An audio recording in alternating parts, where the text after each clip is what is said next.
Good morning. Welcome to the Combined Authority Environment and Sustainable Communities Committee. Um, Today, Councillor Smith is unfortunately unable to attend the meeting, so as Vice Chair, I've been asked to chair the meeting today. Would the governance manager let us know if we have any other apologies? Thank you, Chair. We have apologies, as you said, from Councillor Smith. We've got Councillor Sanford attending in her place. We also have apologies from Councillor Elsie, and we are expecting his substitute, Councillor Day, who may be joining us a bit later. And finally, apologies from Councillor Laws. A further update, both our business board representatives have resigned from the board. Recruitment of new members is taking place, so hopefully we shall have new representatives in place by the time of our March meeting. I think it might be helpful at this point to go around the room as we have so many changes and explain to those online who we have in the room. So I'm Councillor Davenport Ray. I represent Huntingdonshire. I'm the Vice Chair, and so I'll be chairing today. And then I have Steve Cox next to me, the Interim Executive Director for Place and Connectivity. And then Judith, who is the incoming Director of the same. And then Adrian, who is our Strategic Planning Manager and works on most of the environmental projects. The Mayor, Dr. Nick Johnson. And then we have Councillor Gooderl representing East Cambs. We have Councillor Sanford from South Cambridgeshire, who's subbing for Councillor Smith. Councillor Dupre representing the County Council. Councillor Todd Jones from the City Council. And then also Councillor Hassel, who's sitting just slightly off. He is a rapporteur from the Overview and Scrutiny Committee. And so he will be observing us today. And he's also there in case we should feel there's anything we would like to bring his attention to when he reports back to the Scrutiny Committee as well.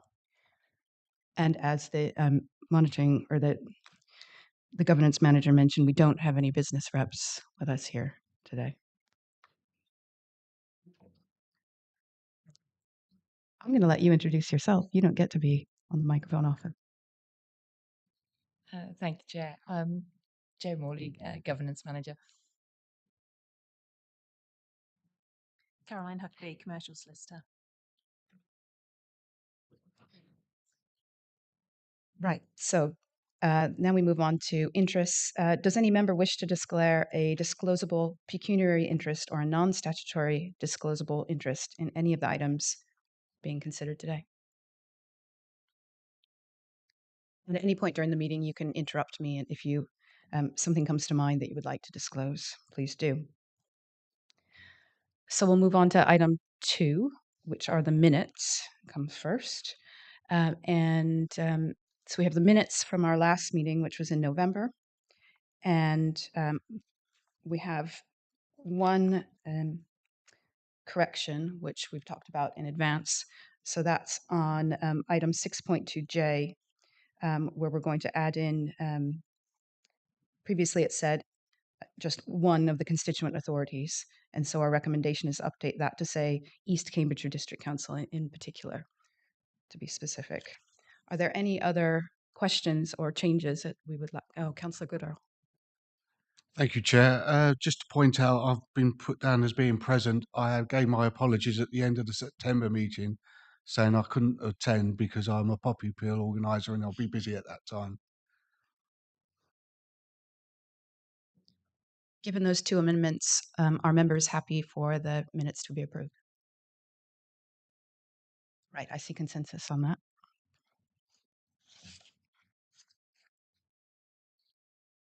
There are a few things I should have read out at the start of the meeting, of course, the admin. So first of all, I'll welcome the members of the press and public who have joined us today here in person or online.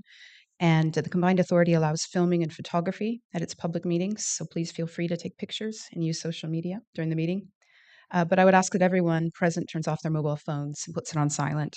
I will do mine at the same time. There are no fire drills scheduled for today, so if the alarm sounds, I will adjourn the meeting and we'll move to a muster point. The fire exit is directly behind you, but I will lead the way. And I would remind members and officers that this meeting is being recorded.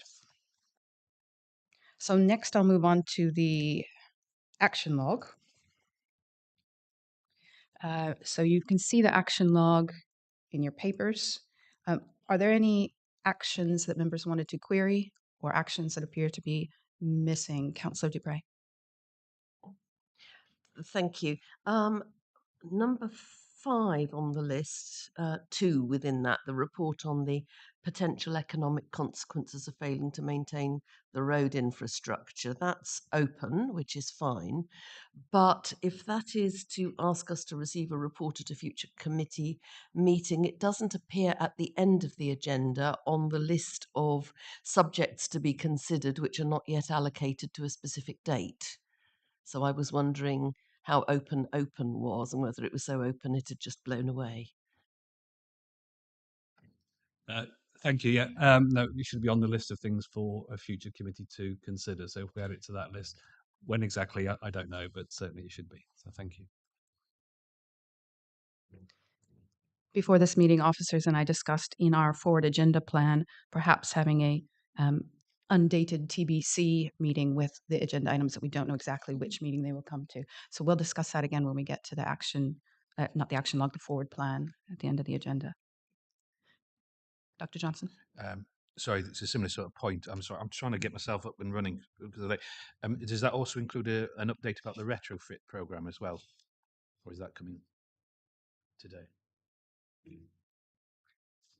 And we've got a updates just in the director's highlight report, but we're going to bring back in March a report formally to consider whether there's the full spend of that program needs to be reallocated. Okay. Thank you, Chair. Thank you, officers.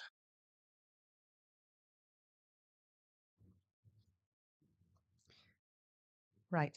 So it sounds like we have. No. Oh, sorry, Adrian. Just to clarify, because I may have jumped the gun there, did you mean the care homes retrofit or the wider program of the energy hub of retrofit, which is not coming back from me? An important point. Yes, it was specifically about the budget around the care homes retrofit. Yes, I completely agree. And I think we'll discuss that when we get to the forward plan at the end, that we make sure that's in a future agenda. Yeah. So I see no objections. So I'm going to take the minutes as approved and the action log is noted with the amendments we've discussed. So the next agenda item is number 3, public questions. Have we received any public questions? No, none have been received. Item 4 is the forward plan of the combined authority as opposed to the forward plan of this particular committee. We've been asked to note the combined authority forward plan, but are there any questions from members or things that members would like to raise on the combined authority forward plan?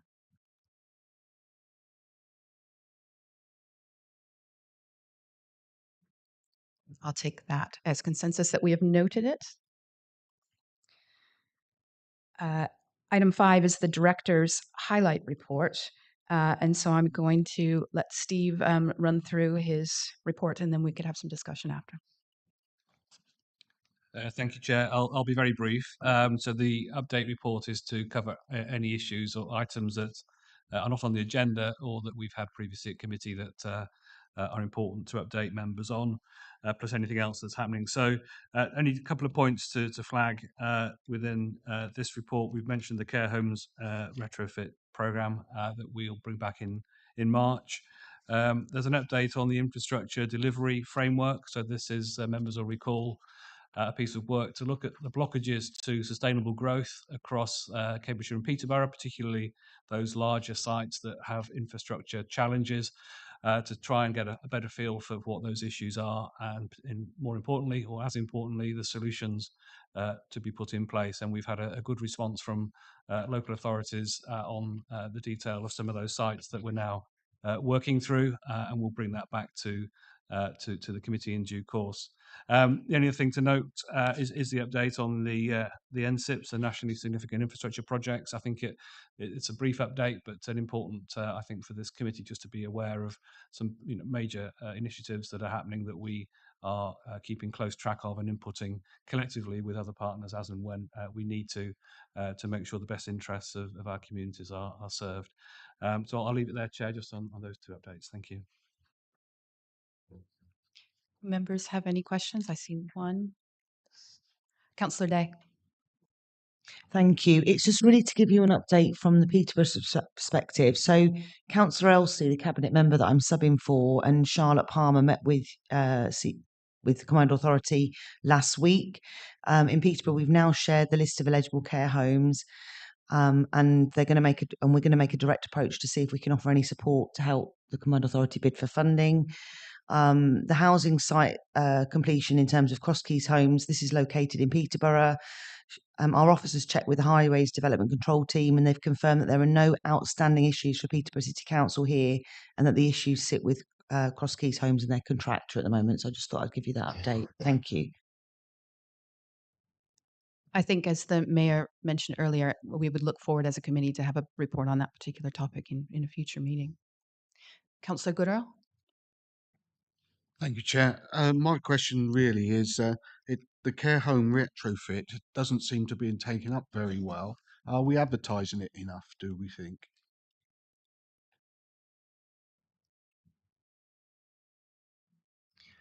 Yes, thank you. In terms of the programme, we have worked with the Care Equality Commission and the care teams at the county in Peterborough to identify eligible properties. We've gone directly to them and we have followed that up. We heard last time that there's a number of barriers to take up, including capacity within the care homes, which is why we've extended the deadline and do some additional work.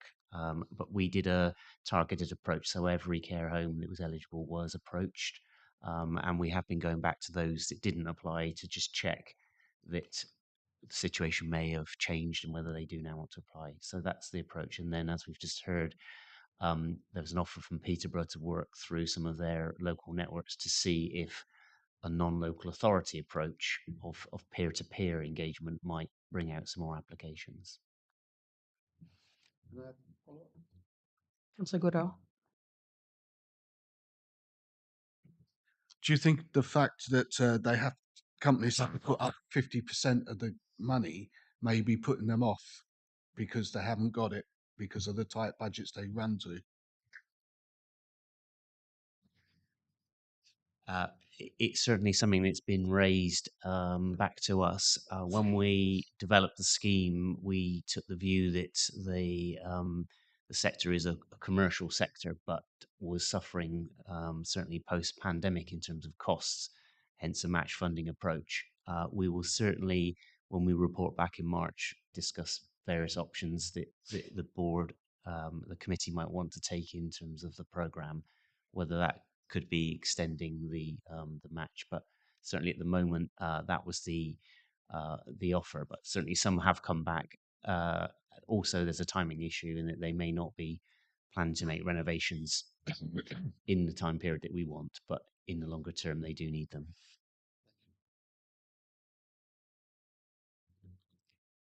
I don't see any other members wishing to speak. So we've been asked to note this item. There's no voting required. So we'll take this item as noted and move on to item 6, which is the Affordable Housing Program, an update on implementation. And I'm hoping that we have Asma online to join us and introduce the report. Yeah, good morning, everyone. Happy New Year. And I hereby announce what the Affordable Housing Programme stands as of today. As it stands at the moment, we have 820 units completed, as stated in the report, with 680 units still outstanding. I'm using a figure of 1,438 due to the last meeting where we had to remove the garage sites of 19 units. I have been informed at Cross Keys of finalising a new project, so I can't add those units onto the final total at the moment. Just to mention, obviously, in my report, there are pictures of Man GPM's site of Alconbury Wheel, which completed at the beginning of December 2023. That's 94 units. I'm very proud that that came through. A lot of collaboration done with Man GPM, and the grant claim is in progress.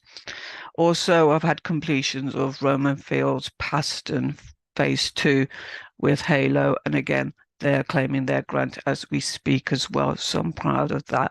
That's 30 units completed for shared ownership in Peterborough. British Sugar Way is looking to complete contractually now by the end of January 2023. No units have come forward except the 8 that are already mentioned in the report. So that is looking hopeful. There are still disputes between Vista and Cross Crees, but as far as I'm concerned, the houses will be delivered by the end of this month. So hopefully in the next meeting, that will be something that I'll be able to report back. With regards to the Perkins site and the trouble with the road audit, that's good to hear that it's not Peterborough's dealt with it. So I will go back to Cross Keys and see what's going on with that, and hopefully that will get resolved and that project will come forward as well for completion. I've added some pictures in there of Northminster as of December 2023. I believe all the roofs are now on all 3 blocks, A, B, and C, and they're now doing extensive internal works. So that is looking hopeful and is on schedule as well. I also visited the Sage site in Wisbeach Road, March. Pictures are there as of December 23. That's looking good. We've got about 70 units up, with another 50 to come through. There's a lack of space, so obviously they're having to move around their compound at the same time as delivering the houses. But that is looking very good, and houses are being delivered. Internal works are being done as we speak. Obviously, there has been a bit of slippage due to the extreme wet weather of November and December, but as far as I know, everything else has got back on track. Thank you. Thank you, Asma, for joining us, even though I know you're under the weather. Thank you. Do any of the members have questions for Asma on the report? Councillor Gooderl? Thank you again, Chair. Asma, are we on track to reach our objective with 2,000 houses by the end of the term?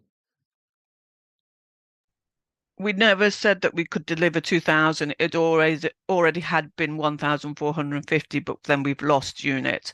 So no, we're not going to reach the 2,000 as we'd hoped, but we will deliver our 1,450 projects that we agreed to and started on site as of end of March 2022.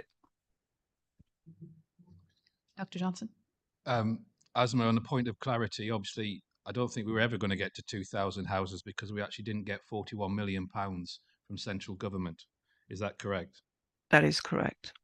Yeah, thank you. Just as a point of clarity, and that was because they were, at the time, no longer willing to give us the money, despite a lot of attempts by the incoming mayor at the time to try and row back on what the perception was of the processes at the time. At that point, I'll add in my questions then. Asma, on Appendix 1, the line about Alconbury Weald, in the comments you've added, it's completed and claim grant at the end of 2023. Can you tell us more about what does that mean? No, that's just for point of reference, just to say that the houses have been delivered, but there is a grant process that we have to do, and that's just saying that the grant is due to be paid. There's nothing more onerous in that. Councillor Day? Thank you, Chair. I've just got some notes from our officer here as well. She just wanted to ask if you were aware that we've got some spare capacity due to the funding allocated to the Halo for previous funding bids, and you're hoping to gain approval to use this surplus fund to fund the purchase of a small number of market homes in Peterborough for 10-year conversion to shared ownership units. Were you aware of that, Asma? I was aware of that. I am in conversation with Halo, and I'm hoping to bring that to the next committee just for confirmation and verification. But yes, I am aware of that. I have one more question also about Halo. So Asma, if I look at Appendix 2, there are 2 items. Halo 2 sites and then Halo Vistry sites. I know that the long stop dates on both of those are the 31st of March this year, so Mhm. roughly in 2 months' time. What happens when we reach that long stop date? Well, I am in conversation with Halo to see if those dates are correct and whether they will keep to those dates. They are working with third-party organisations, which are Vistry house builders. So it's entirely up to them when they deliver those units. So we'll speak to Halo in the next few days to sort of see whether those dates are still viable. They may Thank you. be a bit of a slippage because it is dependent on third parties here, the house builders. Thank you. The members have any more questions, comments on this item? Right, no voting is required on this item. We've just been asked to note the report, and so we'll take that as noted and move on to agenda item 7, which is the climate action plan. And I will let Adrian introduce the item. Thank you, Chair. Updating on the climate action plan, setting out the process. As members will recall, the agreement was to do a light touch refresh of the existing climate action plan on the basis that it was a 3-year plan running to next March.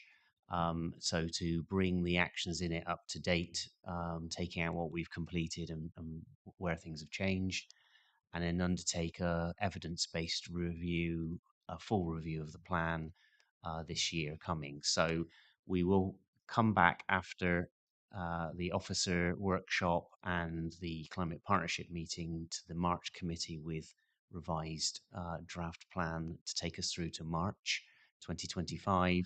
And then through the year, we'll bring updated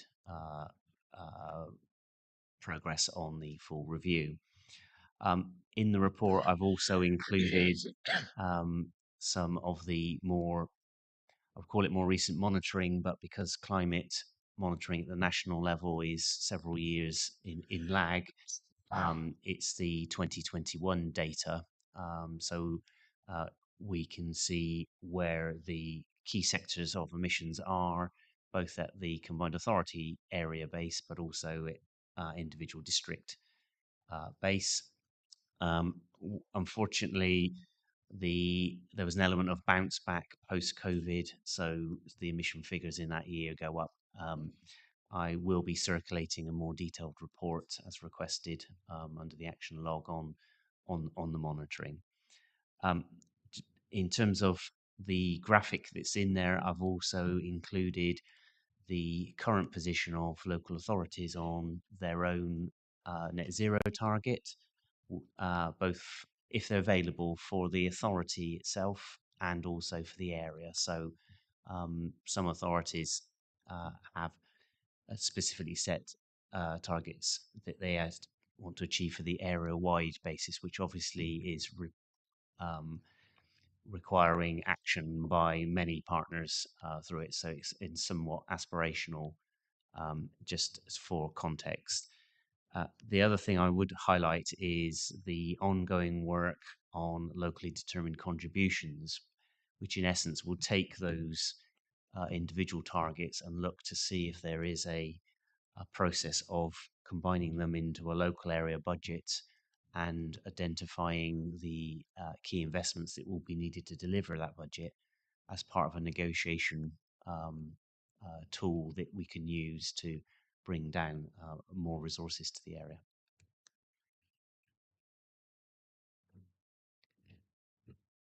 I'm going to use chair's prerogative and ask the first question. So section 2.7, there's this very helpful illustration of the different targets that we're all working to in our constituent authorities. And so I would urge my fellow members to use this opportunity to review that and feedback to Adrian if they disagree or they think the wording could be changed for what their measure is. Each of our authorities is doing something slightly different, so it's important that we're all happy with what's included there.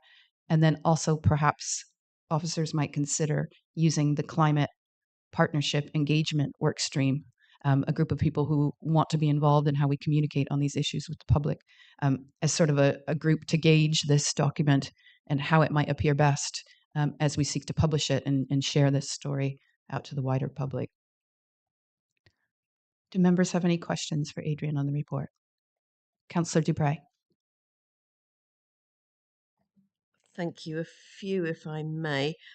Starting with that helpful chart at 2.7, I'm noting that Huntingdonshire, which I assume means the whole of Huntingdonshire, not just the council's own operations, is down as net zero by 2040. I thought that wasn't the case. But B, I'm struggling, if it is the case, to see how that can tie in with a Cambridgeshire, whole of Cambridgeshire net zero of 5 years later, bearing in mind that Huntingdonshire is the district with the largest emissions of all within the Cambridgeshire area. So I would like clarification on that, please. Second of my four is how confident we are. I'd like to ask Adrian about how land use change, and forestry are dealt with, bearing in mind that we at Cambridge County Council are told that there is a degree of uncertainty about that. And I think there's certainly a lot of ongoing work about peatland and so on. So, how confident are we in including those figures and in the um, solidity of what they actually are telling us? Um, Thirdly, just thinking about two of those huge sections, construction and transport, and really wanting to hear a little bit more about how we think we are realistically going to meet those targets, given the rebound in construction emissions, but also the huge proportion of emissions that is down to transport, and um, the adequacy of the whole structure around transport, funding, provision, delivery, and all of that to make that possible. And the fourth question is, I don't get from this report a sense of progress. I think Cambridgeshire County Council considered its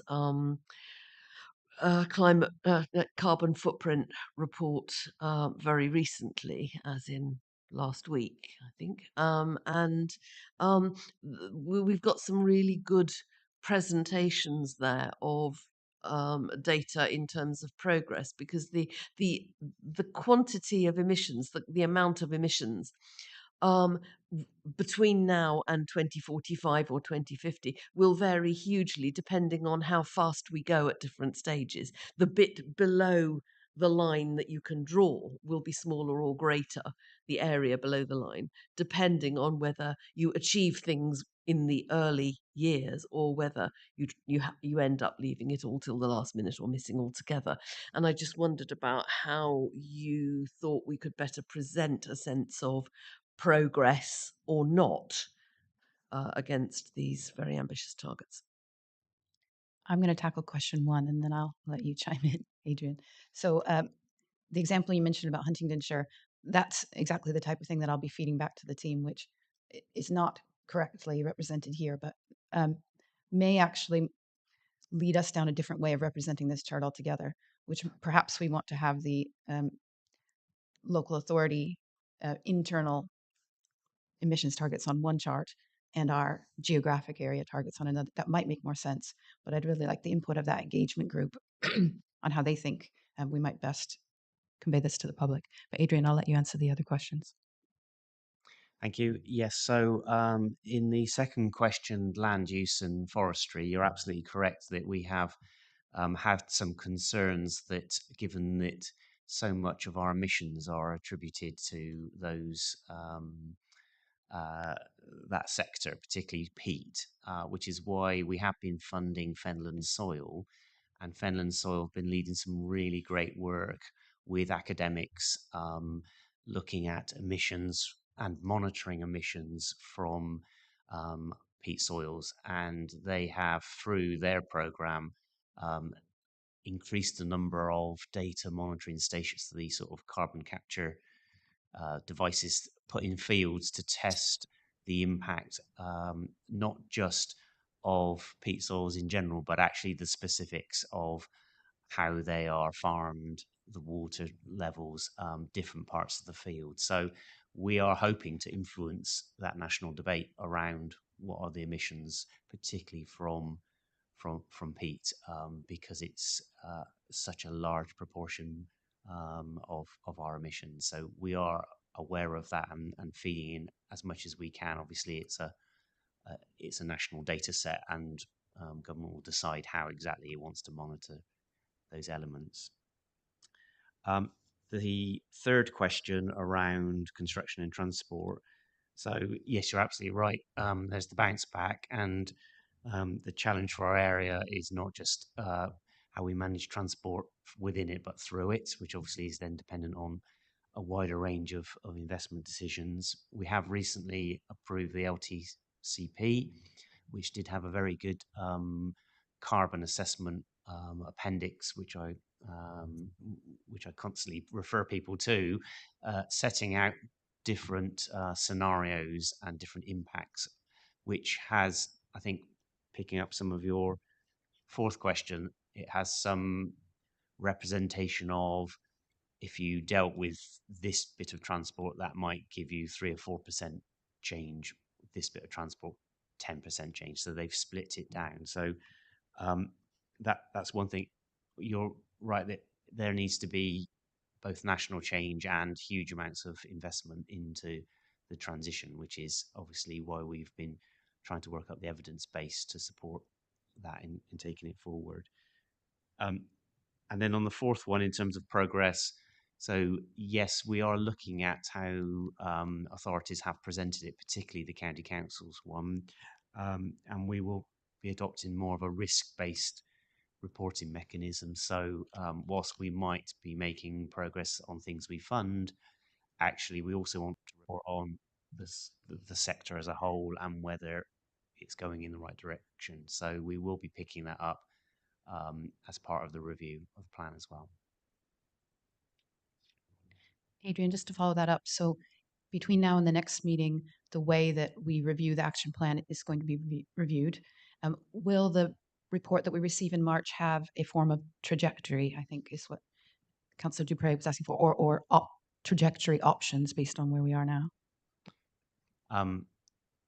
We can certainly look at what we can include on that. I'll be cautious in terms of a trajectory because it may be part of the full review evidence base that we may need some specific support around analysis of that. I know a lot of work went into transport one. Other sectors, we don't have that evidence base ourselves. So we can certainly put composite trajectories of what authorities are anticipating, but we may need to commission some additional work. I think Councillor Goodall was waiting unless Dr. John, okay, Councillor Goodall.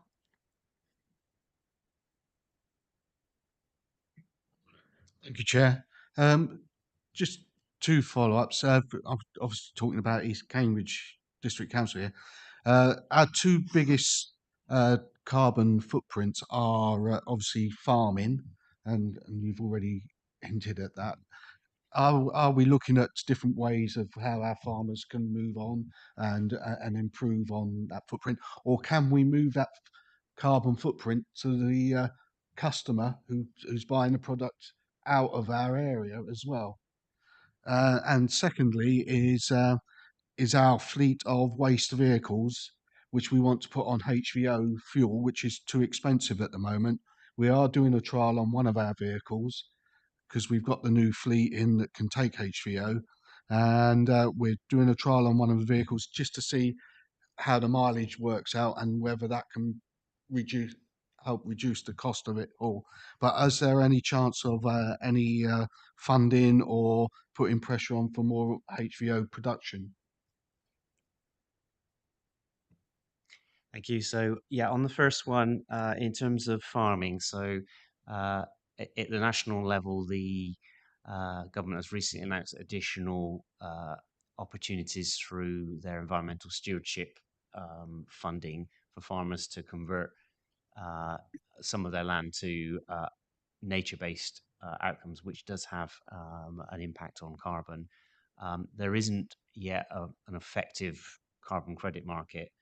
We've been doing some work through our Nature Fund to look at opportunities around biodiversity net gain, but there isn't yet a mechanism that we have for that wide scale change in terms of us leading it locally.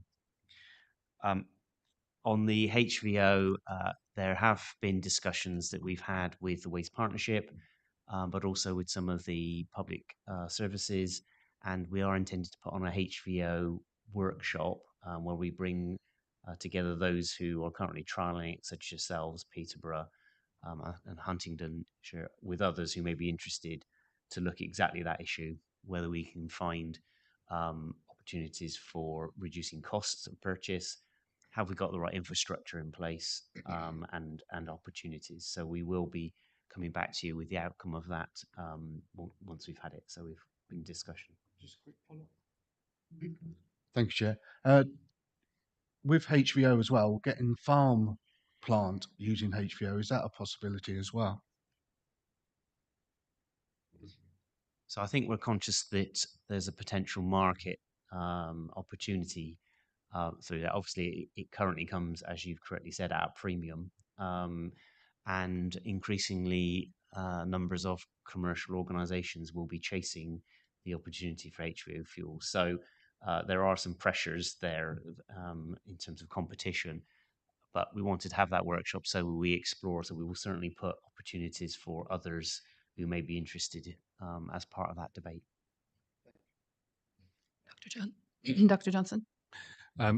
Thank you, Chair. A couple of points. If I just go back to the issue actually about East Cambridgeshire, and there's an idea that we are a combined authority who has put money working alongside certainly Cambridge City and South Cambridgeshire to enhance their waste management fleet, which is not a million miles away from East Cambridgeshire in terms of the electrification of the fleet. It's maybe a question I would ask, I know it was talked about at the time by your leader, was there room for an opportunity for more collaboration for East Cambridgeshire to join the process of electrification of the waste management fleet in Waterbeach? And I would really suggest that's a conversation that's taken into consideration, as well as obviously the idea of using HVO in the fleets, because I know that's obviously an option elsewhere. But to move on to a point, I kind of really want to pick up on Lorna's sense of questioning, because I wholeheartedly kind of agree with it. Where's the sense of urgency here? And I say that not as a criticism of any officers, or indeed it's a criticism of ourselves. I just don't think it's coming across in the way that I would hope it does. We are a convening organisation, and I'm trying to understand how do we get the seriousness of a climate crisis, a climate emergency, to be in our narrative. Which then leads me on to the final question. I was lucky enough, if that's the right phrase, when I came into this role, that there was a ready-made climate commission with a very impressive chair in terms of Baroness Brown, who was very clear that, having commissioned as a combined authority through the board, that having done all this hard work, that we should be held to account. So the question I'm coming to, long-winded I know, is where is the Climate Commission overarching in terms of, there was a talk about them having ongoing oversight. I know we've done some good stuff in terms of we did our own climate summit, and I'm really proud of what we managed to achieve there in getting people in the room talking about it. But to go back to the point as raised by Councillor Dupre, I know that we have introduced KPI management, more criteria in the work that we do. I know that's stuff that Jules has done. There are a few environmental, what I would say, management things that we could easily pull up, but the wider challenge to look at what is the trend of improvement. My worry is actually we may not see a trend of improvement. We literally might be treading water. And it's a question then opening up to the board. And I know there are people who are probably more eloquent and have championed the environment more than I have ever done in public. But how do we, as both as representatives working with the officers at our constituent point authorities, as well as then make this more of a emergency? I'm going to come back to Councillor Dupre on that topic before I go to Councillor Day.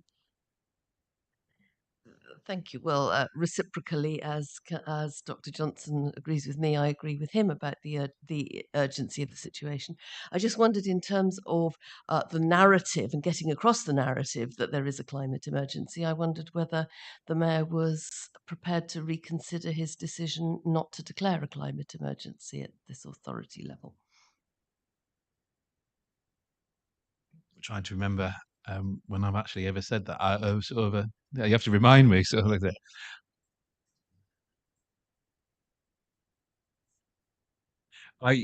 My recollection of that, and it's a good point. I would certainly work alongside my officers to explore that, but it would obviously, let's be clear, decisions that are made by the combined authority come from the combined authority board. It may well be that constituent members of the board would also be happy to consider that, and if it was something that came to the board, I'm sure it would get support, I would hope, from across the board.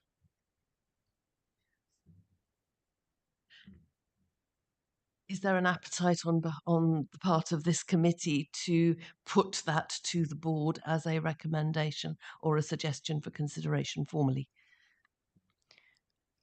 So I'll look around the room and see if we have a consensus on whether we should explore that recommendation and how it would be worded that we might want to put to the board, perhaps with the wording to be agreed or voted upon at our March meeting. Does that sound like a reasonable approach to members? I'm more than happy for that to be explored. I appreciate.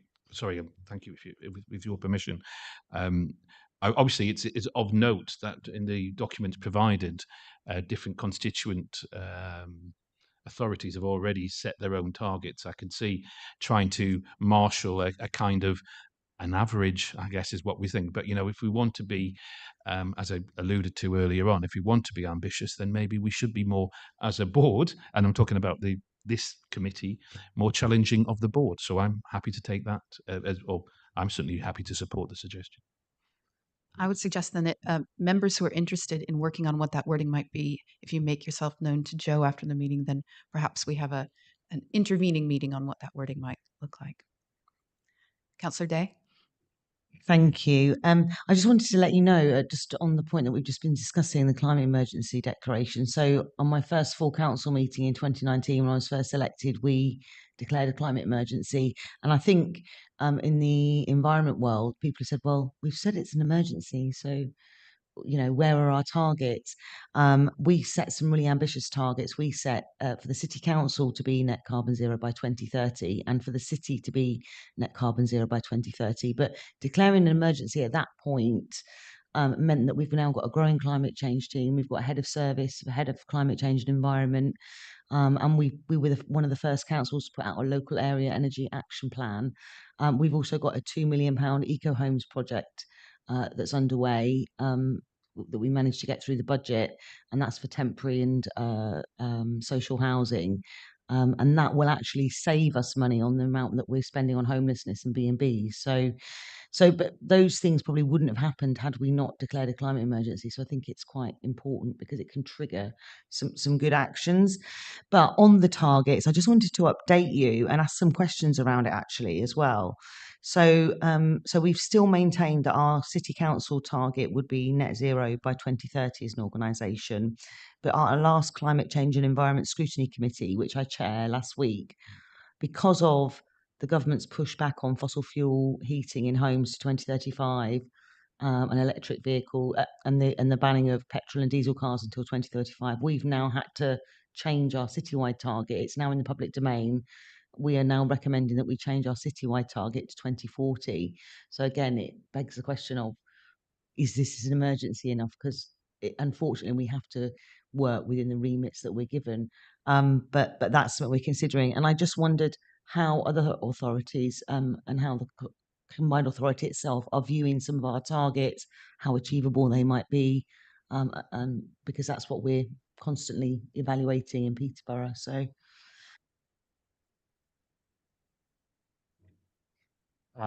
In terms of the targets, I think the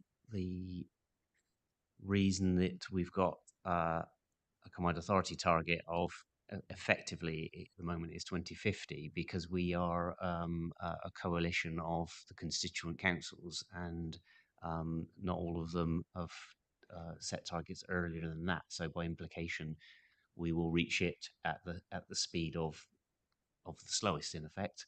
But we're certainly looking at how we can express the different trajectories and what needs to be done to move things faster as part of that.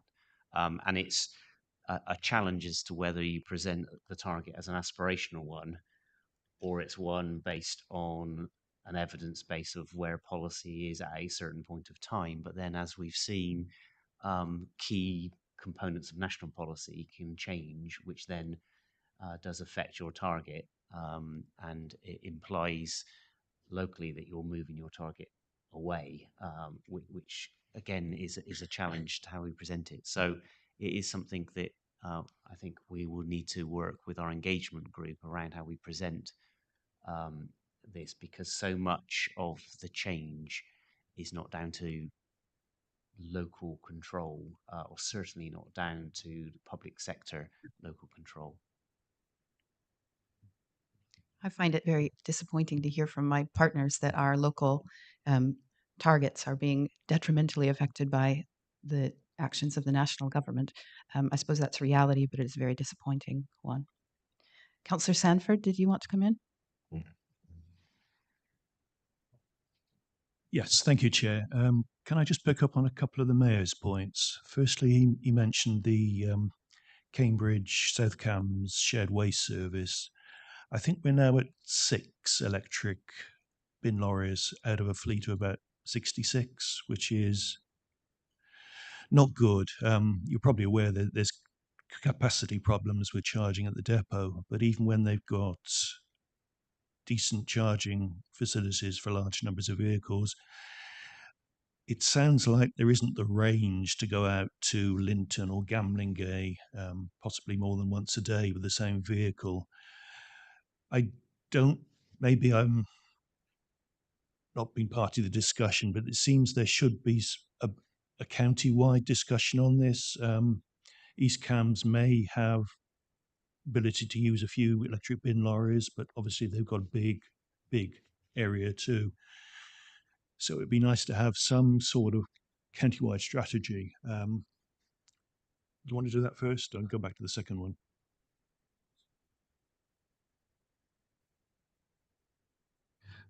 It was with regard to the charging facilities, because obviously it's not about what trying to work with what you've already got in South Cambridge. Is the fact that the combined authority, in conjunction with South Cambs and Cambridge City, has put money into developing the charging facility to be in Waterbeach. Now I don't know what the final capacity is, but it's obviously Waterbeach is not a million miles away from Ely. So the idea was the kind of, I would like to see exactly what you're saying, and said East Cambridgeshire should be commended if they're looking at other options. I mean, we haven't even mentioned hydrogen fuel as well, and there is a sort of an element of a strategy which the combined authority could bring to.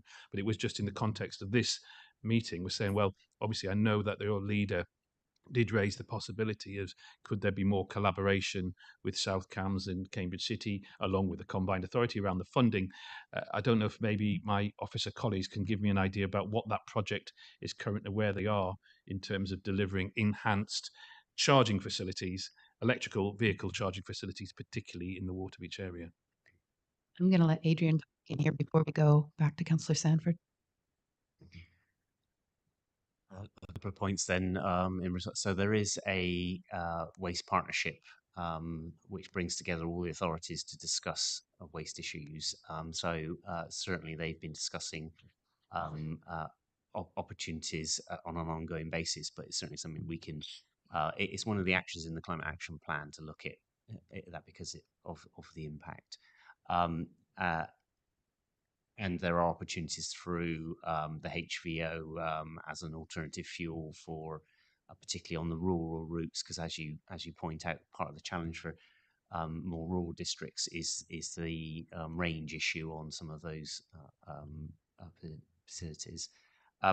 The We've also been waiting quite some time for clarity around the national waste strategy and approaches to food waste and other things, which have a big impact on the amount that's collected and therefore the type of vehicles that you need as well, which has made it difficult in terms of trying to plot a way through in terms of some of that new investment.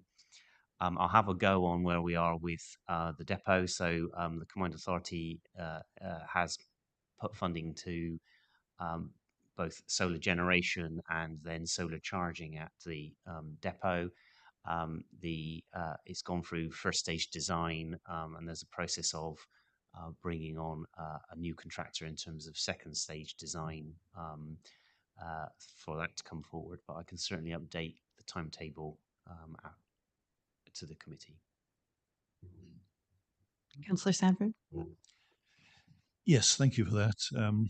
It seems like there might be some comms disconnects probably on our end, but there's some things obviously going on that I'm not aware of, so thank you for that update. The other point I was going to make regarding urgency, I was surprised and concerned to see that South Cambs Net Zero and Doubling Nature is right out over to the right, just aligned with the UK target and behind the county and most of our neighbouring authorities. So I'm going to follow up on that and find out if that's still current and if we can actually move it earlier. I think Steve would like to come in at this point.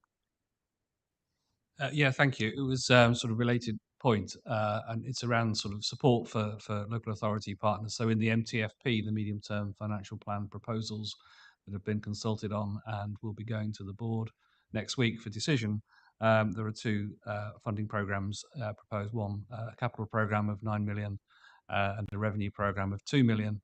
The impact of that on achieving net zero targets may not be huge, but I think it signals the ambition and the intention that we, as a combined authority, do as much as we can to help partners to achieve the targets that we are collectively looking at. So just a reminder that is something that will come back then, assuming it's approved at the board next week, to this committee to look at the criteria for how that funding will be allocated when we come to the March meeting. Councillor Todd Jones? Yeah, thank you, Chair. I just come back really to a perhaps more general point about what the opportunities might be hopefully in the near future to push forward our own local ambitions in terms of climate change targets. And we in Cambridge City Council declared a climate and biodiversity emergency quite a while ago now, but it seems that through Innovate UK and the partnership working that we could all bring to bear on that, we could bring a lot of pressure to bear on central government and try and force the issue a bit more. I agree with the general points that it is an emergency and it needs to be treated very seriously. And I don't always get the feel that that's happening as much at national level as anywhere else. So, but it does seem to me that there are that framework and the possibility of, and it's referred to in 2.9 and 2.10 of the report, that there might be options, and dare I say it, maybe with a more sympathetic government in the future to pushing a lot of this forward much more urgently and much more quickly. Thank you. Dr. Johnson? Chair, I just want to kind of make an observation. I'm very grateful for the input of everybody. I think as everybody has now spoken, I think Councillor Dupre, having raised the issue, I think it's brought a sense of actually this is important. So I think it's been very helpful to hear from all constituent representatives. Unfortunately, the question hasn't been answered in terms of where are we with the Climate Commission, and that's kind of I know we've gone off and had a lot more rich conversation about it, but I'm keen. And the point being, Baroness Brown was very clear she wanted to see action. It may be that an overarching commission with a whip hand forcing that, not only just talking about climate emergencies, but also really forcing the issue might help us. And I just want to clarify that point. Adrian? Yes, so you're correct in that we haven't had the independent commission meeting in terms of oversight and scrutiny of progress. We did commit that they would meet again this year and potentially undertake a more detailed review of a topic. So it is an outstanding issue that we don't currently have the Commission active. So we would need to reconvene and bring that back to pick up exactly that point. So can I ask, what are the barriers to bringing it back? And when you say this year, do you mean this financial year or during 2024? The commitment was in 2024, but I mean, there's the barrier to bringing it back would be we had a discussion with Baroness Brown about the fact that she had other work commitments and therefore was looking to pass the chairmanship on. So we do need to pick up that issue in terms of reconvening. Although she was very happy to bring it back together to make sure that it could be moved forward. So that's the barrier, is to go back out and make sure that all the commissioners do want to continue look at the membership. Dr. Johnson, are you suggesting a particular recommendation for this committee to make to the board on that topic? Or do you think the answers we found from officers suffice? I'm not unaware, to be honest, of the challenges and of course, and of Baroness Brown's significant commitments elsewhere. But what I wanted to draw attention to by asking this question, and again the rich discussion, was a sense of it's often good to have an independent oversight of an organisation of elected officials pushing the agenda. I was very struck when I came into this role by the passion, the people who were willing to make their time to deliver that report. And I'm very conscious that there was for want of a better phrase, a promise that there would be a further coming together. This is again not a criticism so much of our own officers. It's just a sense of we've all got priorities. But I would, with the backing of the board, I would be more than happy to suggest that we should be making that recommendation not just to the board of the combined authority, but the recommendation to the chair in her absence, Richard Smith. I'm sure Bridget would, so Councillor Smith would also maybe support this. But it's a recommendation to my officers, and with the support of constituent authorities. So yes. So can I just ask Joe, is there anything in particular that we would need to have in the minutes of our meeting to make that a formal recommendation?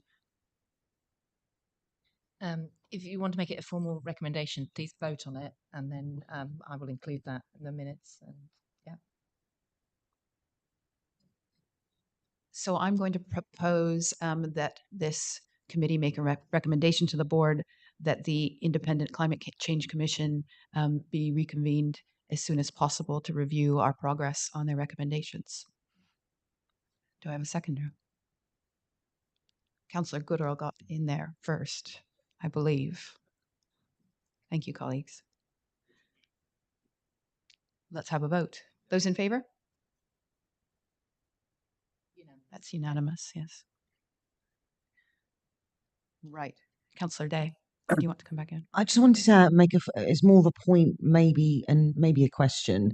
But we've decided to, since we obviously declared a climate emergency and we're growing the team around that, but we've decided as a council to review our local plan.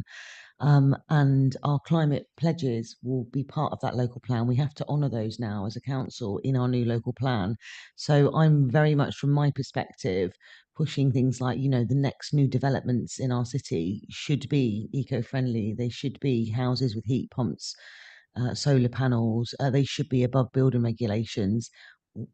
I might have to fight for that, but that I think that I just don't see I just don't see the practicality of building houses that we're going to have to retrofit. One thing that I know that is an issue is the workforce required with the skills for retrofit, which is something that we are looking at as a city as well in terms of a green skills centre, which Dr. Nick Johnson knows about. Yeah, so I just thought I'd ask if anybody at any other constituencies had thought about reviewing their local plan with different targets. That's all. Well, I'll come in on that one. So Huntingdonshire is about 9 months into our local plan review. And so some of the things we'll be taking into account is our own climate action plan, but also, of course, the work of the Climate Commission and the work that's going on here as part of the evidence base when developing that local plan. And there's a lot of power in local plans, not something we can necessarily do collaboratively, but each of our constituent authorities can do. Councillor Dupre? Just to say, from an East Cams perspective, I've been pressing the council at East Cams for years to start updating its local plan, which is now 8 years old, going to be 9 years old in April. Finally, it has agreed to do so and put some money in the budget, and it's starting with a climate chapter. So I'm very pleased that they're starting that journey at last. However, I think the point about it's bonkers to be building houses that you're then going to have to retrofit. There is a real issue about what we are permitted to do within local plans, and I think that the dead hand of government, as always, really is stopping us innovating and stopping us moving forward in many respects, including that one. And I would want to see much more local powers retained to be able to really push the agenda forward on things like clean energy and grey water recycling and all of the other things that we know are absolutely essential if we're going to meet these targets. Councillor Goodall? For once, I'm in agree with Councillor Dupre. We do need to, at the planning stage, get builders to build houses for the future rather than for profit and moving on. We've got one planet, we need to protect it, and the faster we can do it, the better. Thank you. Right, so I'm going to come in with my own questions before we move on to the next item. In section 2.9 of the report, Adrian, you mentioned the locally determined contributions, which are being funded by Net Zero Living. I'd really like to see a report specifically on that at a future meeting, so I'm hoping we can add that to our forward agenda. But also the pie chart graphs that we have as a combined authority area and as our individual areas. We talked about how do we increase the urgency in the public with this topic. I think sharing these graphs more widely, more often in combined authorities comms, illustrating what the problem is. And I say that as coming from the authority that has the largest emissions out of any of the constituent authorities. So I'd really like to see that more in the public eye, what our emissions are. And also, I think there's a risk of this committee working not in conjunction enough with some of our other committees. So Councillor Day mentioned skills, just as important in this question, but also especially the Transport Committee. And so the diagram that's in 3.7, I would really like to be made available to all of the Transport Committee members and the Deputy Mayor, who chairs the Transport Committee as well. I think that really shows our transport challenges in tackling climate change. Let's see, there was one more. No, I think those were my thoughts on this item, unless any other members have questions. Or Adrian, did you want to come back on any of that? Thank you, Chair. Just to briefly say on the engagement side is that we are developing the climate website, which is specifically aimed at being more engaging and approachable, perhaps, than a more generalist website, and therefore it hopefully will pick up some of those measures. But certainly on the specifics of circulating the information we've got here, obviously, yes, we can do that. And we'll be looking through that engagement group that you mentioned as to how we can continue to sort of improve the sense of urgency aspect of this. I'm wondering if I might encourage the mayor as well in social media wise from the combined authority, whether we might be able to use some of these graphs and yourself in a video to help get more people thinking about these topics. I think having it on a website is one thing, being proactive in our communications about it is another. Yeah, I'm happy to come back on that, and obviously supportive of anything that puts the climate emergency front and centre in everything we do. For putting the combined authority, or indeed the mayor, at front and centre. But I would also include, it would be good to do it with all our partners. So I mean, yes, there's a leadership role for the mayor, but also I would love to be doing those sorts of bits to camera, be it with Councillor Dupre, Councillor Nicola Day, whoever from all the areas. And I'm conscious that obviously our representative from Fenland is not here, but I think it's important that maybe a visit every time I'm there, talking about the environment. Whenever I'm about, please, happy to do that. We have developed our comms team, our policy unit. I think it's a message that maybe should go from, again, the board or the committee here, that we want to see that in our comms. I don't know how you would measure it, but it would be something maybe with our officers, with how we working with comms going forward. But I would be happy working with all of you together on that. At a future meeting, perhaps in the director report, could we have an update on comms work in this area? I think that would be key. Thank you, committee. I think that was a very good discussion and illustrates why we need to come together as constituent authorities to discuss these things and be able to move forward on them together. There's no voting required on this item, so we've had a good discussion and we'll note it and move on to agenda item 8. Adrian is going to update us on the Joint Chalk Streams program.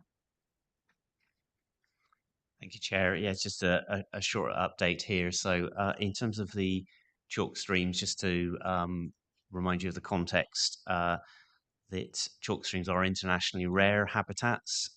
Most of the world's chalk streams are actually in the UK, and most of those are in the south and southeast of the UK.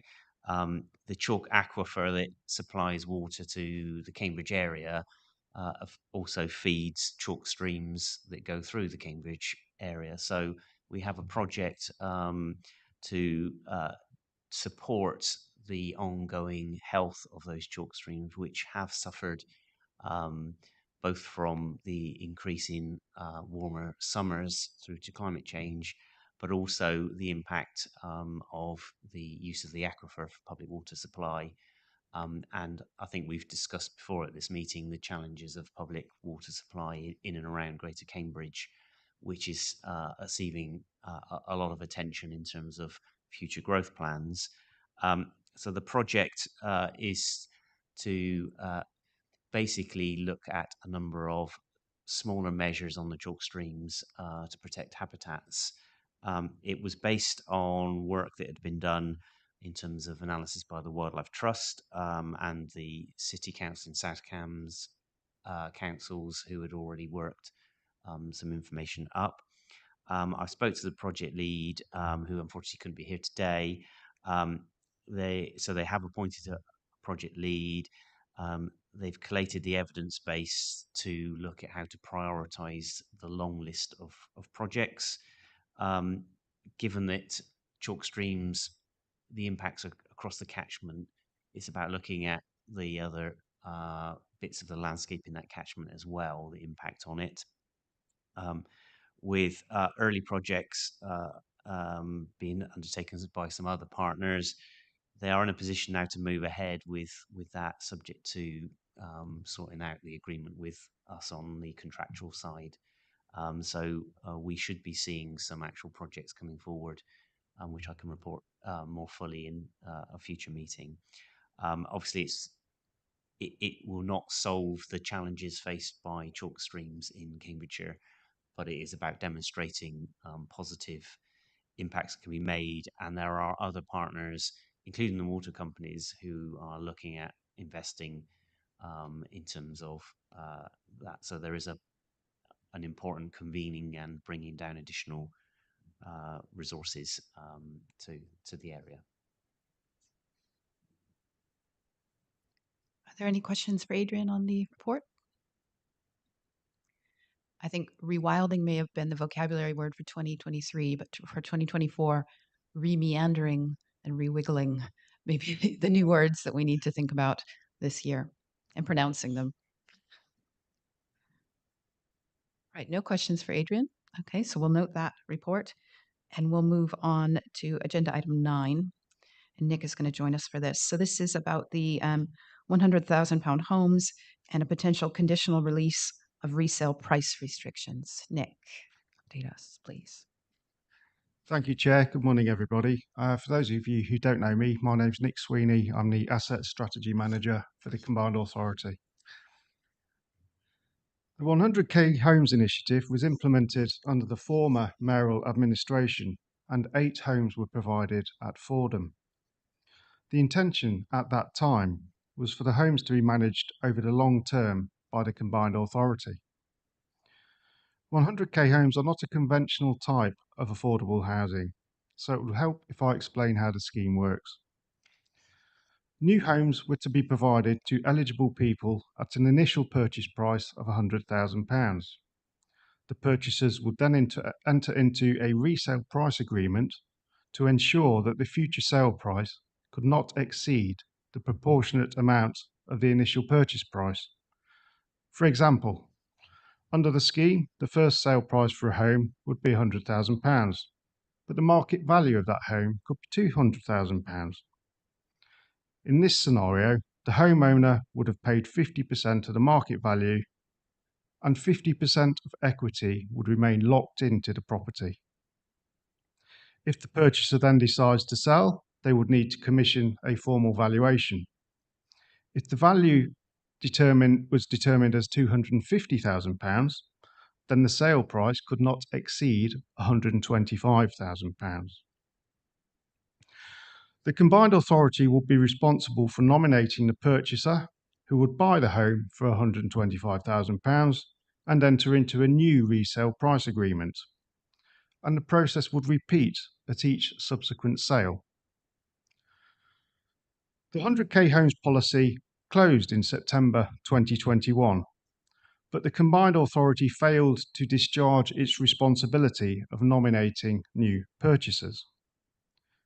So last year, an owner of one of these homes wanted to sell up.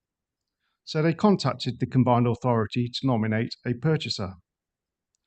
No list of eligible purchasers was maintained, so we arranged for East Cambridgeshire District Council to nominate a purchaser through an officer decision notice.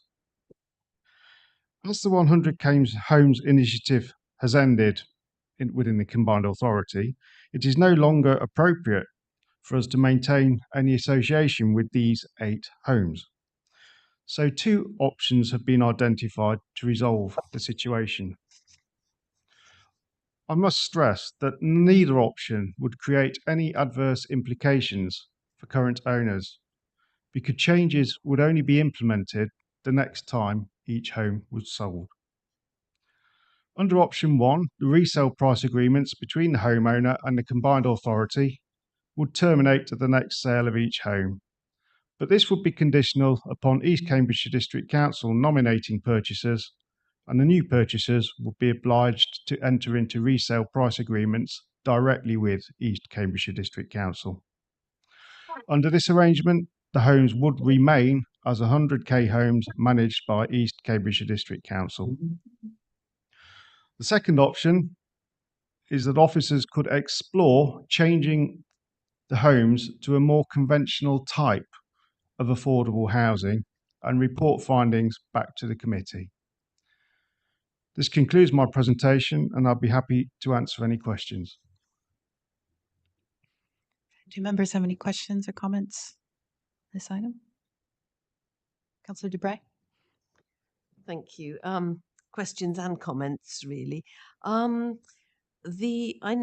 in the report that the third option, which is to continue to manage this process ourselves, has been discounted by person or persons unknown before it got here, so we are not being invited to consider that as an option. I'm not used in most other places to either or recommendations.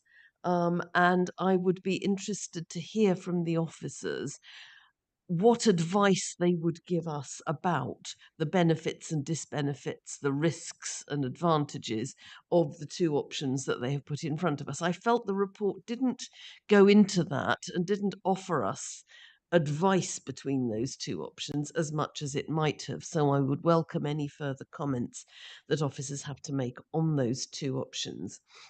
As for comments, I think the 100k homes scheme Well, firstly, the scale of the housing crisis in this country is ghastly, absolutely ghastly, and I think we need to recognise how much that is an issue for particularly, but not only, young people across this country and in Cambridgeshire and Peterborough, by extension to that. And the 100k homes, if someone had built 2 million of them, I think I might have seen the benefits in this. But at the moment, to build 8, um, they're one thing or the other. They are either the Willy Wonka golden ticket for a very, very, very small subset of our population, and I can see why they might be viewed like that by the people who were allocated them, or they are a snare, a delusion, and a trap. In that, because of the limits to the ability to move up in terms of gaining more value from them, your ability to move on and out and up, whether to upsize if you need to, or to move geographically if you need to, is constrained. Unlike being part of the housing market, the general open housing market, when it's operating in a way that's positive for people who already own a home. And I appreciate that there are systems, situations in which that doesn't operate and people become trapped in their own homes, even if they are in the open housing market. But there is a particular trap included in being in a home like this where the value is capped and you can't move, except to, as I said, if there'd been 2 million homes, you might have had more choice as to where to move on to in that deliberately constrained housing ownership model. But there aren't. And if there are 8 and very few anywhere else, you've got nowhere to go. So I think there's a real problem with the principle of the 100k homes, and I have always said that and always thought that. Lovely for the very, very few with the golden ticket, as long as they are happy where they are and don't want to move, but not by any stretch of the imagination a solution or even a contribution to a solution to the overall housing crisis that we face. I'm therefore more inclined to option 2 than option 1. However, I would really welcome some more expansion about what explore means, because that does sound as if we may not be able to achieve the option 2 that is put before us today. We can only find out more about it. What is it that might make that difficult or impossible? What are the constraints in that situation, which means exploring might not end with a positive solution? And what does a more conventional type of affordable housing unit mean in that recommendation? Does it mean rented housing? Does it mean shared equity? What options would be open, and what options are we being asked to consider? And would the aim be to come back to this committee with a proposal for a particular type of affordable housing unit, depending on the outcomes of the exploration? Thank you. Nick, a few questions for you there. Thank you. Right. Well, I suppose the report did lack option 3. You're quite right there. The risks associated with the combined authority continuing to nominate eligible purchasers are that no list is maintained, and no officers are imposed with that responsibility, and the combined authority doesn't manage any other properties such as this. And so we don't know when the homes are going to sell either. So this could happen in 5 years' time, 10 years' time, tomorrow. And so it could hit officers at that time out of the blue. Luckily, they were fairly recent in this scenario, so we got around it with an officer decision notice. But who knows what might happen if officers that are unfamiliar with it somewhere down the line had to deal with it. So that's a real risk. And also, there are only eight homes. You know, this is a small fry in terms of affordable housing. Right, you rightly asked what are the risks and advantages of option 1. So that would be effectively replacing the combined authority by East Cambridgeshire District Council would effectively take the place of the combined authority, which is quite sensible because East Cambridgeshire District Council manages other 100k homes and they are resourced to manage the homes. So, and the properties are in East Cambridgeshire. So it's perfectly logical to say, well, that would be a sensible option. What are risks associated with that? Well, it would be up to East Cambridgeshire District Council if they decided to release people from the scheme in the future. So there's no guarantee, there's no cast iron guarantee that they would remain as 100k homes. You know, East Cambridgeshire could implement changes as and when they came available. So, well, it might not be a risk. You know, it's up to you to decide. So that would seem sensible. The other option is quite a wide range of options that could happen, and that's why the recommendation or the it could, was worded. You know, the use of the word explore. Because nobody can really implement any changes with these homes until one of the homeowners decides to sell. So again, we don't know when that could be. I have looked though, I have done some research, and the freeholder of these homes is a housing association. And so it would seem fairly logical for us to, if we wanted to go down that route, for us to go and have a chat with them and say, look, are you interested in changing the status of these homes as and when they become available? And they might say, well, it depends on our situation at that time. For example, if somebody said they wanted to sell and we nominated the housing association, they could buy out that owner if they had the money, and but because they would then be the landlord and the tenant, the lease could be extinguished, and so the housing association could then start as if it was a totally fresh building just been built, totally new, blank canvas. The risks, I suppose, that arise with that is, are they going to have the money as and when the homes become available? The types of affordable housing that they might consider, it would seem to me that the most straightforward model that they might opt for would be a shared equity arrangement. Then they could charge about 2.75% of the equity that was locked in as a rent. And that would be a standard shared ownership type lease whereby the people could staircase, so they could buy further shares in the property throughout the duration of their tenancy. And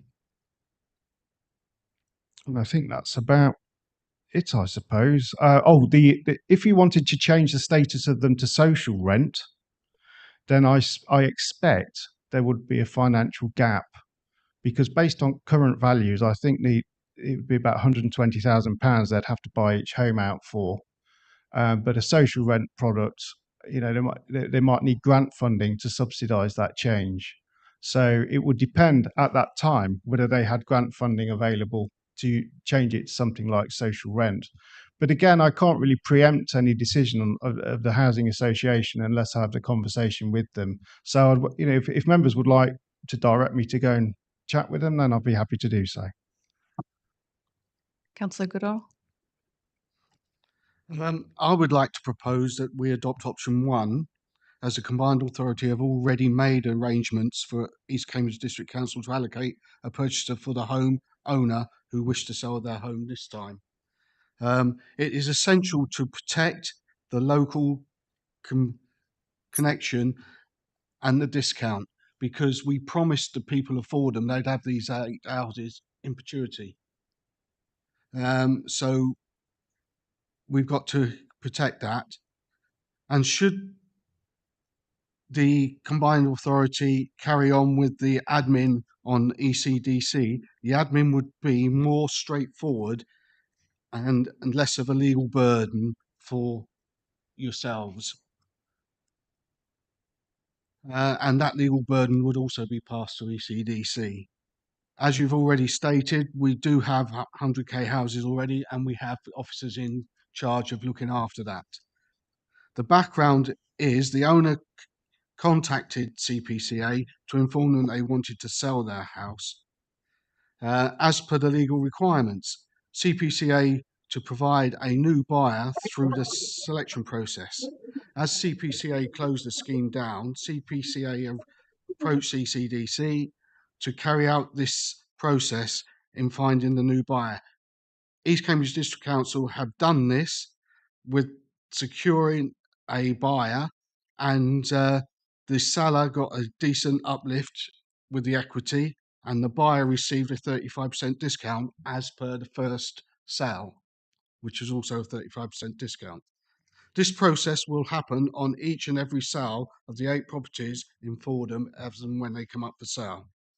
What option 1 will do is take this combined authority out of the equation, reducing delay in the selling, and legally transfer the burden from CPCA to ECDC, which East Cambridge District Council are happy to take on. And it is clearly the most straightforward way to protect the original ambition of the discount and the occupation of someone living and working locally getting a foothold on the property ladder. CPCA has not paid any grant or provided any loan for these properties. This has a Hills Development who worked with East Cambridge District Council to test a concept which has been successful.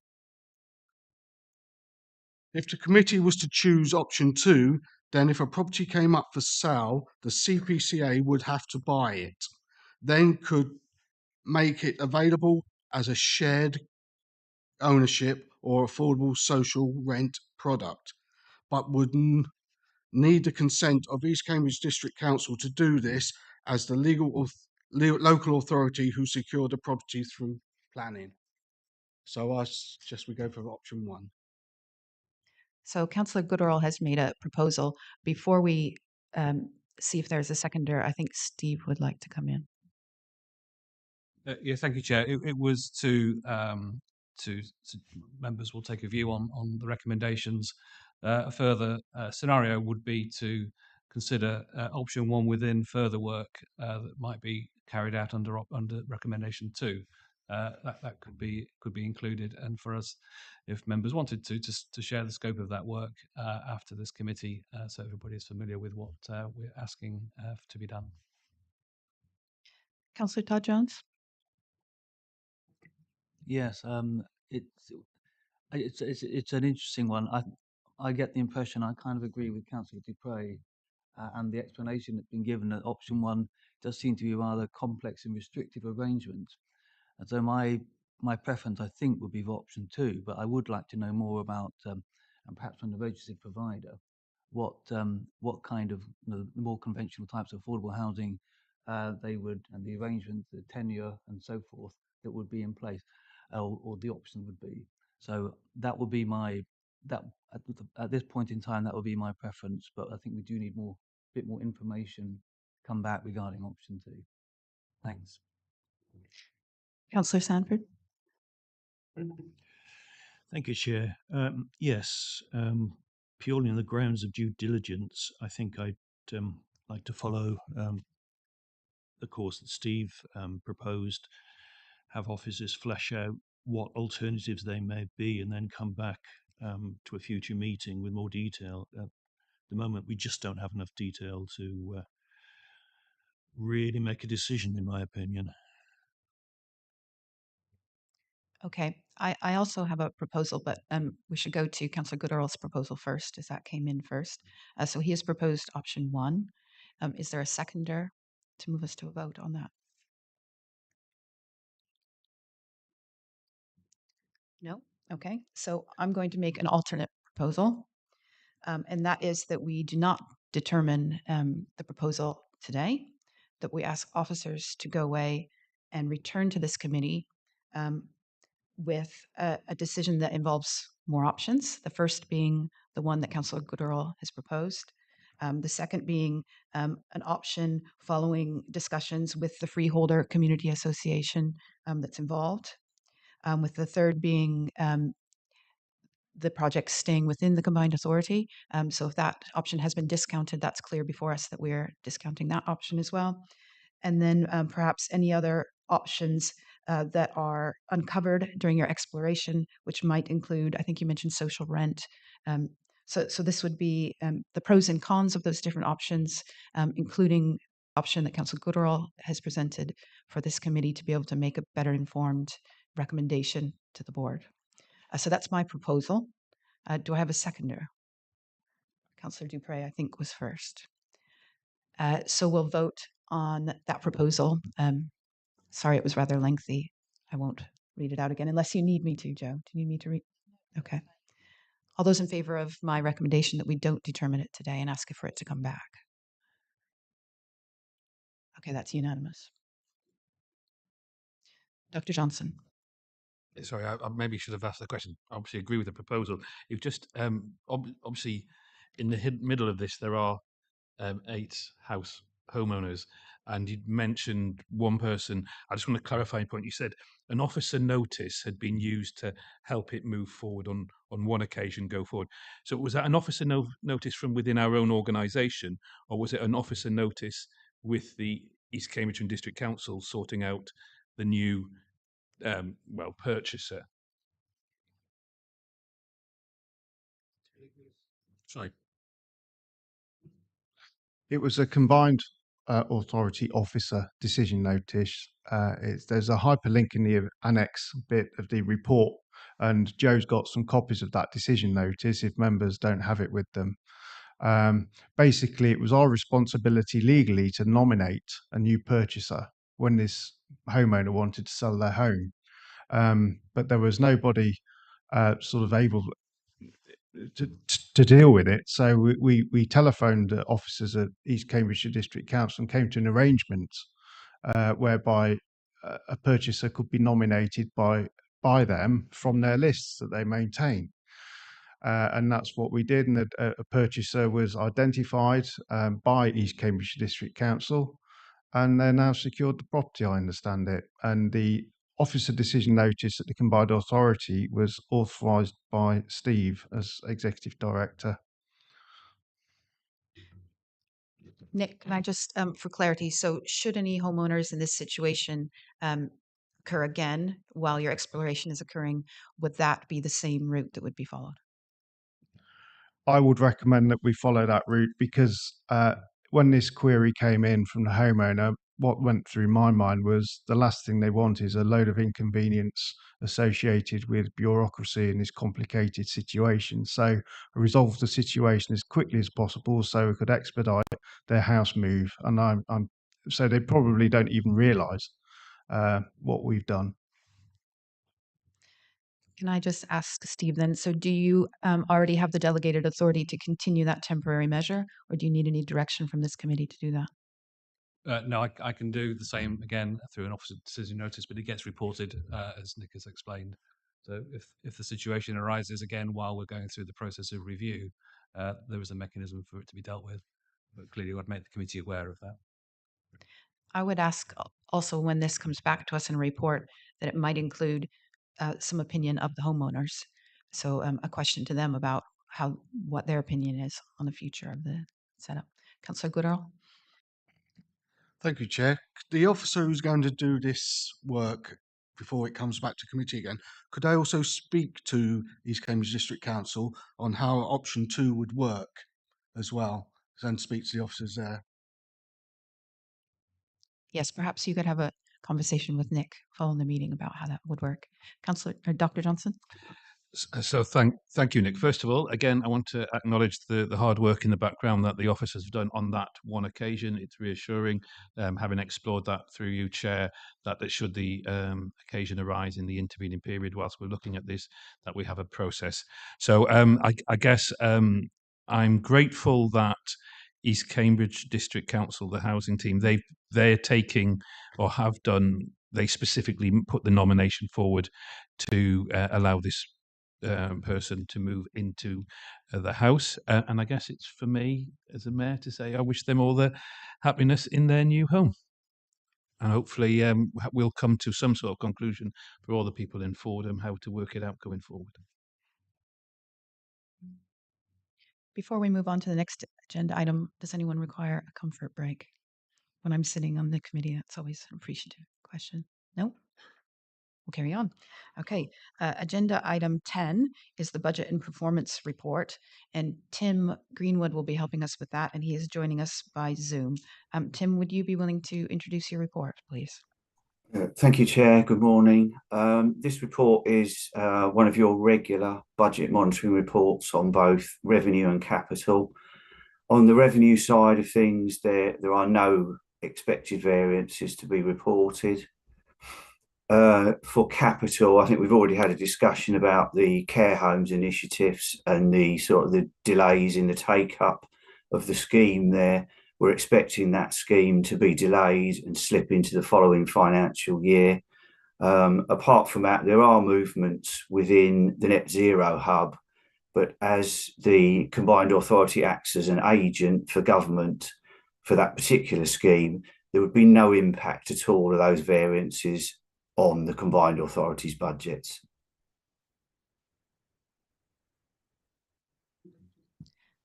Do members have any questions for Tim about the report or comments? Councillor Goodall? Thank you, Chair. The Net Zero Hub core shows an overspend of 2.35 million on the table 1. Yet your statement in 3.3 says you expect an underspend. How's this going to happen?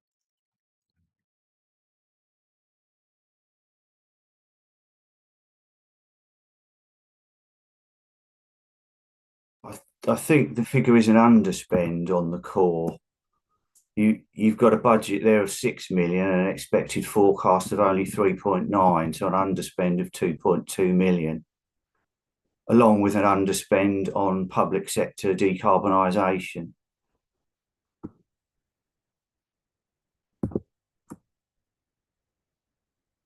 Councillor Goodall? Thank you, Chair. I'm looking in table 1 where it says Net Hub Zero Core, and it says actual year to date is 2.58 million. Budget year to date is 2.33 or 233,000. So that's a variance of an overspend of 2.35 million. And you're saying we're going to have an underspend in paragraph 3.3. I think it's a timing issue because there would be a receipt of grant to be expected from government at some point, but it's not one of the budgets that I look after personally, so I could check that with colleagues and come back to you. Could I suggest, Tim, that you let us have a written response with a bit more detail on that one after we've had some thought about it? Yeah, we'll do. Councillor Dubray? I assume that as the full year budget is less than the budget to date, then that must indicate that there is some expected income to offset that, surely. Yeah, I mean that is what I'm thinking, yes, and I'll go away and confirm that.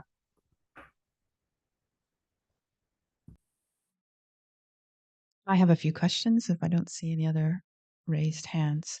My question is about in table 1, the climate change, so revenue expenditure.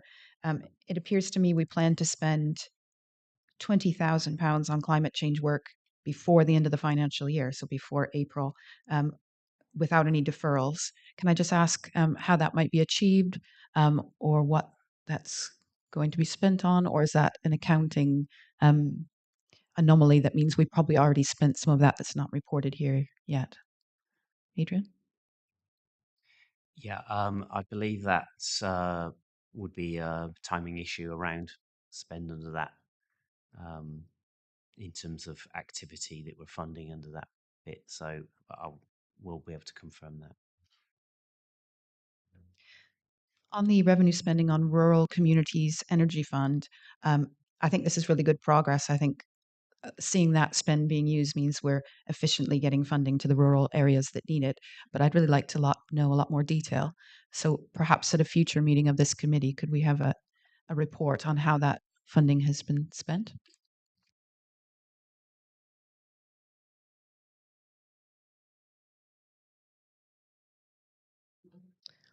Sorry, I know I have more questions here. Could officers advise members how, in March, what information we will receive in terms of revenue and capital spending that's moving in parallel with our 2024-25 budget planning, and how those two timelines fit together? What will we see at our next meeting? Tim? At your next meeting, you'll see an updated revenue and capital monitor that will include expenditure up to the end of January 24. As part of that report, we would look to identify any further areas that we think might slip at that point. I think you would see the outcome of the medium-term financial plan in the following meeting. So it won't come to your March meeting, I don't think. I think it'll come to the next one. So for our March agenda, we'll have a report similar to this, Yes. and then the meeting after that, a 2024-25 budget paper. Is that correct? Yes, as I understand it, yes.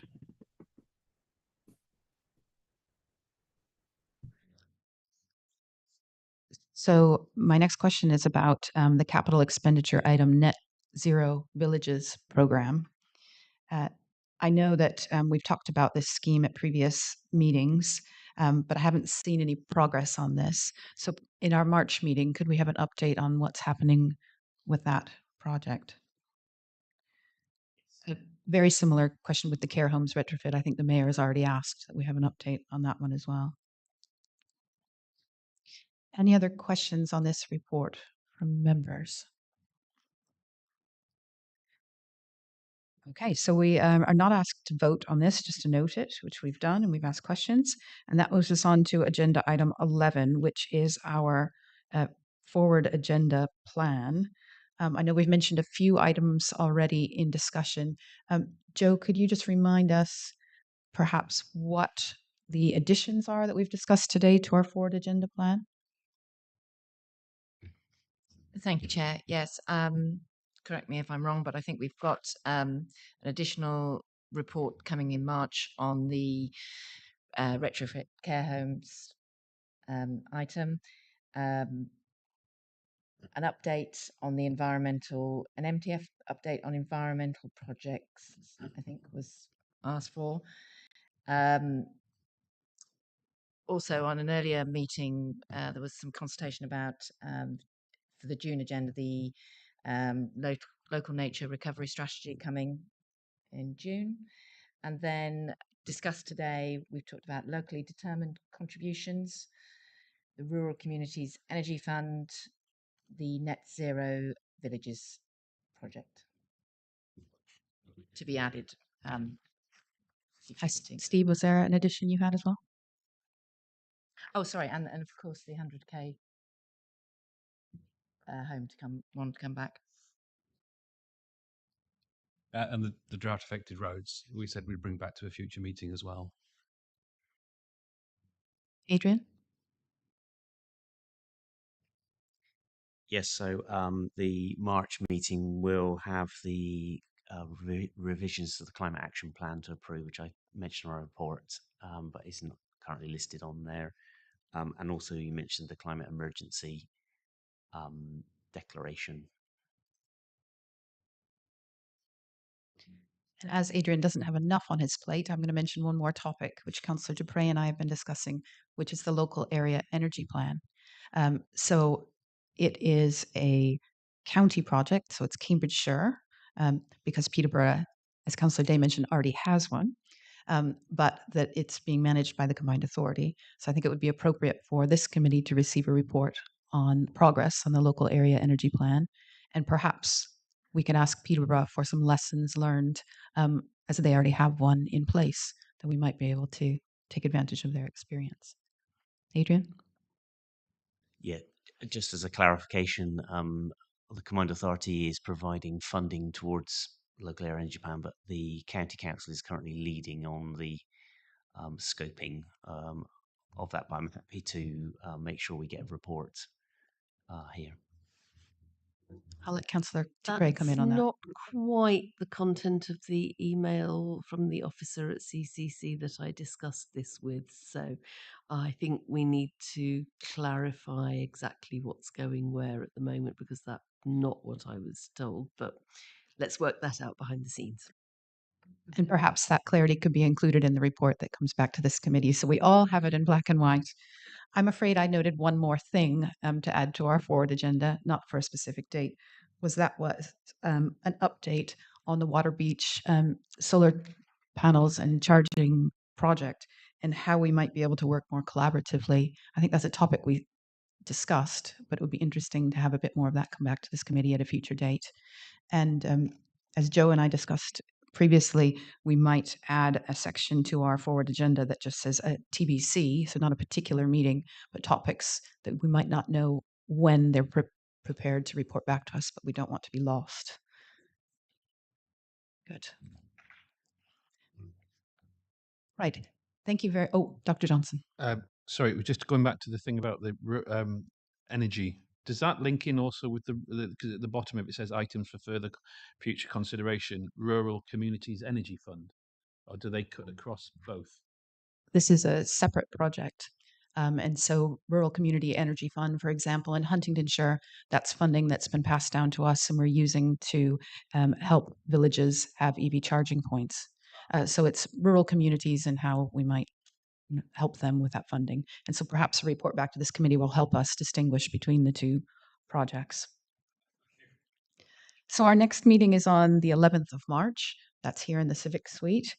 And then we also have in our diary June 17th.